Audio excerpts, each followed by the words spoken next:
हरे कृष्णा। सभी का स्वागत है। श्रीमद् भागवत कथा आप श्रवण कर रहे हैं। बड़ा ही दिव्य ज्ञान इसमें हमें दिया जा रहा है। ये केवल एक कथा ही नहीं है कि केवल हम एक कथा कर रहे हैं, भगवान के अवतारों के बारे में जान रहे हैं, बल्कि इसमें बहुत ही सुंदर और दिव्य ज्ञान भी दिया जा रहा है। जैसे श्रीमद् भगवद गीता में भगवान श्री कृष्ण ने ज्ञान दिया था अर्जुन को, या कह सकते हैं अर्जुन के माध्यम से हम सभी को ये ज्ञान दिया था, उसी तरह श्रीमद् भागवतम भगवद गीता से भी ऊपर कह सकते हैं कि अगर किसी ने डिग्री की है तो post graduation degree Shrimad Bhagavatam है, जहां पर श्रीमद् भगवद गीता को हम डिग्री मान रहे हैं, बैचलर डिग्री, और ये है पोस्ट ग्रेजुएशन डिग्री। तो इसमें इतना अद्भुत ज्ञान हमें दे रहे हैं कि जिसको अगर हम अनुसरण कर ले तो हमारा जीवन बदल सकता है। हमारे जीवन का जो चरम लक्ष्य है वो हम प्राप्त कर सकते हैं। हमें जीवन में करना क्या है, हमने जीवन लिया ही क्यों है, ये जन्म क्यों लिया है हमने, जो भी उसका लक्ष्य है वो लक्ष्य हम प्राप्त कर सकते हैं अगर श्रीमद् भागवत को ध्यान से सुने और उसका अनुसरण करें। तो यहाँ पर बात चल रही है व्यास देव की। व्यास देव जी का जन्म कहाँ पर हुआ? हिमालय में सरस्वती नदी के आसपास उनका जन्म हो रहा है, जो बद्रिका आश्रम क्षेत्र है वहां पर। उसके बाद व्यास देव जी ने भविष्य देखा कि कलयुग में आने वाला जो समय है उसमें लोग भ्रष्ट होंगे और क्षतिग्रस्त होंगे, आयु कम होगी, गायें दूध कम देगी, खेतों में अन्न कम होगा और वो भी पौष्टिक नहीं होगा। इस तरह से बहुत सारी कुरीतियां व्यास जी पहले ही देख चुके थे। तो इसके लिए उन्होंने फिर योजना बनाई कि हमें करना क्या चाहिए। तो आज हम बात करेंगे इससे आगे कि सबसे पहले कौन सा कदम उठाया गया। हरे कृष्णा। उससे पहले एक छोटा सा गुणगान भगवान कृष्ण का कर लेते हैं, आप सभी उसमें सम्मिलित हों। हरे कृष्णा। हरे कृष्णा कृष्णा कृष्णा हरे हरे, हरे राम राम राम हरे हरे। हरे कृष्णा कृष्णा कृष्णा हरे हरे, हरे राम राम राम हरे हरे। हरे कृष्णा कृष्णा कृष्णा हरे हरे, हरे राम राम राम हरे हरे। हरे कृष्णा। श्री व्यास देव की जय हो, चैतन्य महाप्रभु की जय हो, सूत जी महाराज की जय हो, सुखदेव महाराज की जय हो, श्री प्रभुपाद की जय हो, सरस्वती माता की जय हो, हनुमान जी की जय हो, शिव शंकर भोलेनाथ पार्वती माता की जय हो। जय सिया राम, राधे कृष्णा। ओम नमो भगवते वासुदेवाय। आइए आगे बढ़ाते हैं पाठ को। श्री व्यास देव जी का जन्म हो चुका है, उन्होंने भविष्य देख लिया है। अब वो क्या योजना बना रहे हैं, पहला कदम कौन सा उठाया जा रहा है, आज वो करते हैं। हरे कृष्ण। उन्होंने देखा कि वेदों में वर्णित यज्ञ वे साधन हैं जिनसे मनुष्यों की वृत्तियों को शुद्ध बनाया जा सकता है। अतः इस विधि को सरल बनाने हेतु ही उन्होंने एक ही वेद के 4 भाग कर दिए, जिससे वे मनुष्यों के बीच फैल सके। हरे कृष्णा। आरंभ में एक ही वेद था जिसका नाम होता था यजुर्वेद। फिर जब देखा गया कि वेदों के अलावा कोई और ज्ञान है ही नहीं, सारा ज्ञान वेदों में है, चाहे वह सांसारिक ज्ञान हो या फिर दिव्य ज्ञान हो। लेकिन लोगों की अलग अलग प्रवृत्तियां भी होती हैं। किसी को सकाम कर्म में इंटरेस्ट है, किसी को निष्काम कर्म में, कोई भगवान की भक्ति करना चाहता है, कोई भगवान से अपना काम निकलवाना चाहता है। मतलब लोगों का अलग अलग सिस्टम है, सबकी अलग अलग अपनी अपनी रुचि है। कोई हवन आदि इसलिए करवाता है कि उसकी कोई मनोकामना पूर्ण हो जाए, और कोई इसलिए करवाता है कि विष्णु भगवान को प्रसन्न किया जाए, उनकी कृपा प्राप्त की जाए, उनका आशीर्वाद प्राप्त किया जाए। तो सबकी मनोवृत्तियां अलग अलग होती हैं। इसलिए व्यासदेव ने देखा कि ये वेद है जो यजुर्वेद, एक ही वेद था आरंभ में, इसके क्यों ना 4 भाग बना दिए जाएं, जो चारों आश्रमों वाले व्यक्तियों के लिए लाभप्रद होगा, कि जिस व्यक्ति को जिसमें इंटरेस्ट है वो उसको फॉलो कर ले। तो यजुर्वेद के 4 भाग बना दिए गए। कौन कौन से भाग बने? ऋग्वेद, यजुर्वेद, सामवेद, अथर्ववेद। इस तरह से 4 भागों में उसको बांट दिया गया। उसके बाद पुराण और महाभारत संहिताएं फिर ये भी आई, जिनको हम इतिहास मानते हैं।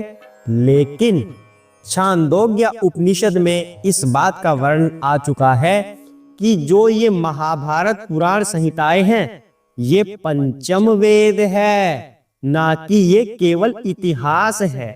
इसको पंचम वेद माना गया है।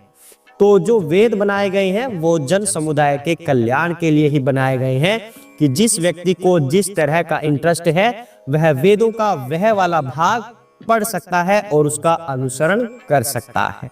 आगे जानते हैं क्या कहते हैं। मूल ज्ञान के स्रोतों वेदों के 4 पृथक विभाग किए गए, लेकिन पुराणों में वर्णित ऐतिहासिक तथ्य तथा प्रमाणिक कथाएं पंचम वेद कहलाती हैं। वही बात यहाँ पर आ गई कि जो मूल वेद था यजुर्वेद, उसके 4 भाग बना दिए गए। उसके बाद जो पुराण है, महाभारत है, संहिताएं हैं, उन्हें पंचम वेद कहा जाने लगा, जिसे हम नॉर्मल रूप में क्या बोलते हैं कि ये तो इतिहास है, लेकिन शास्त्रों में उन्हें पंचम वेद कहा जाता है, क्योंकि उनके अंदर भी वेदों की बातें लिखी हुई हैं। ऐसा नहीं है कि वो कुछ अलग है। जो वेदों में कहा जा रहा है वह उनमें भी कहा जा रहा है। किसमें? पुराणों में, महाभारत में। आगे बढ़ते हैं। वेदों के 4 खंडों में विभाजित हो जाने के पश्चात पैल ऋषि ऋग्वेद के आचार्य बने और जैमिनी सामवेद के, यजुर्वेद में एकमात्र वैशंपायन यशस्वी हुए।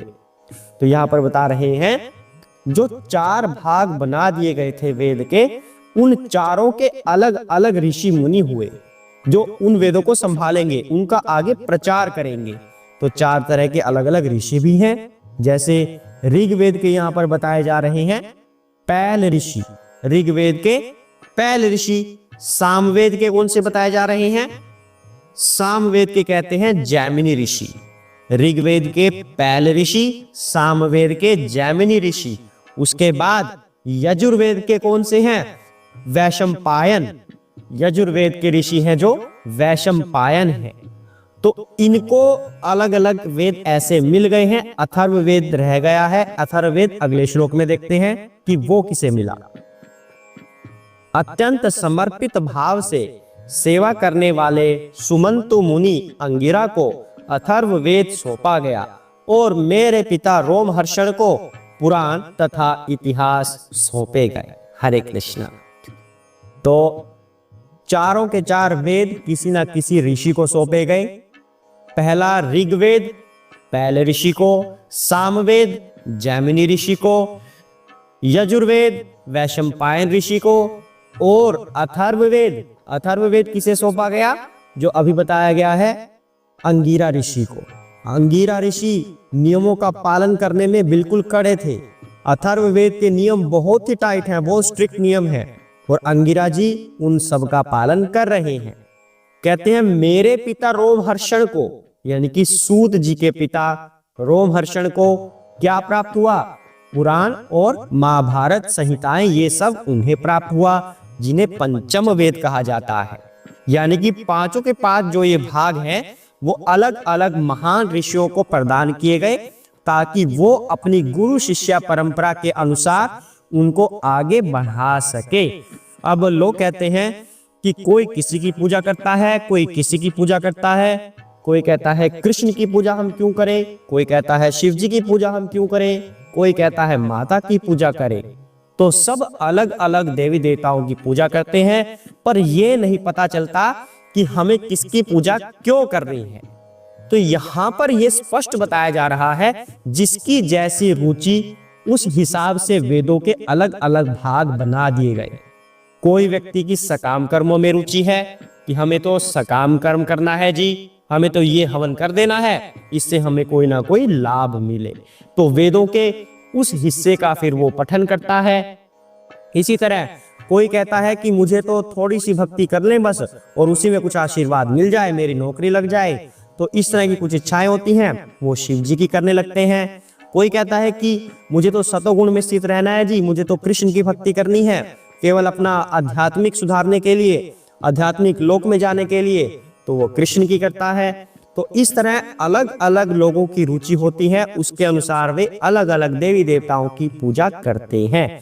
लेकिन हमें यह ध्यान देना चाहिए कि हमारे इस जन्म लेने का लक्ष्य क्या है। हमारे जन्म लेने का लक्ष्य है ताकि हम जो इस आवागमन के चक्र में फंसे हुए हैं उससे बाहर निकल सके। मनुष्य का जीवन ही एक ऐसा जीवन है जिसमें हम ऐसे कर्म कर सकते हैं कि ये आवागमन का चक्र हमेशा के लिए खत्म हो जाए। इसलिए हमें हरि नाम का सहारा लेना चाहिए। सकाम कर्मों में पड़े रहने की बजाय हमें भक्ति कार्य में लगना चाहिए, जिसमें कोई भी फल की इच्छा नहीं होती, केवल और केवल भगवत धाम जाने की इच्छा होती है कि इस आवागमन के चक्र से छूट जाए। इसीलिए हम भगवान श्री कृष्ण की, स्वयं भगवान श्री कृष्ण की आराधना करते हैं, उन्हीं की भक्ति पर हम आगे बढ़ते रहते हैं। इस तरह से यहाँ बताया जा रहा है। एक श्लोक और कर लेते हैं, उसमें इसका सार आ जाएगा। इन सब विद्वानों ने अपनी पारी में उन्हें सौंपे गए वेदों को अपने अनेक शिष्यों, प्रशिष्यों तथा उनके भी शिष्यों को प्रदान किया, और इस प्रकार वेदों के अनुयायियों की अपनी अपनी शाखाएं बनी। तो इस तरह से कह रहे हैं, सबको अपने अपने भाग मिल गए। सबको किसको? मतलब जैसे 4 वेद हैं और इतिहास है जिन्हें पंचम वेद कहा जाता है, तो अलग अलग ऋषियों को अलग अलग वेदों के भाग मिल गए। फिर उन्होंने अपनी गुरु शिष्य परंपरा को आगे बढ़ाया, जिसकी जैसी रुचि वह वाला भाग उसने ले लिया। तो अब किसी वेद में संसार की बात की गई है, सकाम कर्मों की, किसी में निष्काम की बात की गई है, किसी में भक्ति भावना की बात की गई है। श्रीमद् भागवतम भी तो वेदों में से निकला है। श्रीमद् भागवतम जिसे कहते हैं वेदों का पका हुआ फल है, वेदों में से निकला है। और हम श्रीमद् भागवतम क्यों सुन रहे हैं? क्योंकि हम सतोगुण को फॉलो करना चाहते हैं, हमें भगवान कृष्ण के धाम जाना है।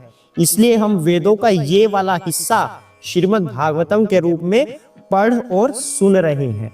तो जिसको सकाम कर्मों में इंटरेस्ट होगा वो कुछ और सुनेगा, वेदों से ही निकले हैं सभी ग्रंथ। तो इस तरह से अलग अलग रुचियों के अनुसार सभी अपना अपना पठन करते हैं और सुनते हैं। इस तरह से 5 ऋषियों के यहाँ पे नाम गिनाए गए हैं जिन्होंने अपनी गुरु शिष्य परंपरा को आगे बढ़ाया और वेदों के उन भागों को जो उन्हें मिले हैं उनका वो फिर आगे प्रचार करते हैं।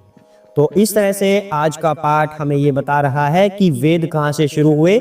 समस्त ज्ञान का भंडार है, जो सारा का सारा ज्ञान आ कहाँ से रहा है? वेदों से आ रहा है। कोई भी ऐसा नहीं कह सकता व्यक्ति कि कोई किसी भी प्रकार का ज्ञान वेदों से कहीं और से आ रहा है। सारा का सारा ज्ञान वेदों में छिपा हुआ है, उससे अलग कोई ज्ञान नहीं है। फिर वेदों से ही अनेक तरह के ग्रंथ बाद में निकले हुए हैं। आज के लिए इतना ही करते हैं। ध्यान से अध्ययन कीजिएगा, बार बार अध्ययन कीजिए, समझ ना आए तो पूछ लीजिए। हरे कृष्णा। ओम नमो भगवते वासुदेवाय।